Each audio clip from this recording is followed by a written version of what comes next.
Hi, this could be controversial, but I just wanted to share a couple of patterns that I've noticed in the kinds of people that come to me for help.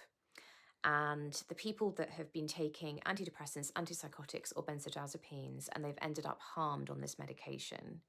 What I have noticed more often than not is that people tend to be very sensitive and empathic people, also deeply creative.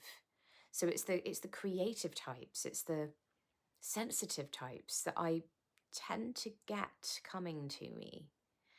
And I just think it's a real shame that sensitivity, empathy, and creativity are being medicated. I think when we are this kind of person, because I am this kind of person, we're more susceptible to the harsh elements of society. But that's nothing to do with us, that is to do with society and the unnatural pressures that we are constantly faced with.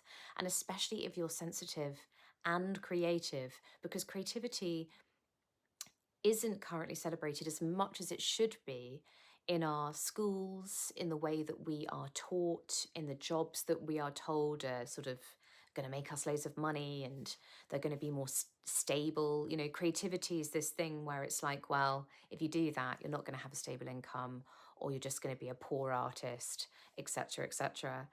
And I find that really sad because creativity is so key, actually, to, I think, most people's mental health. Creativity could come out in all sorts of ways. I'm not, you don't have to be the best painter or musician or, you know what I mean? You could be a gardener. Maybe that's where your creativity comes out. You love cooking. Um, you know what I mean? There's various ways that creativity can come out. And I just find this pattern quite telling.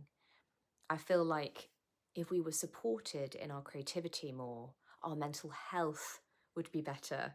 And therefore, these creative, sensitive humans aren't ending up in a doctor's office saying that they're not feeling great. And the doctor just basically goes straight to the medication. Obviously, they don't ask any other questions about your life.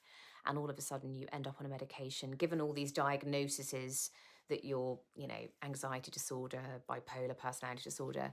I know it's like not one size fits all, but this is something that I've noticed as a pattern.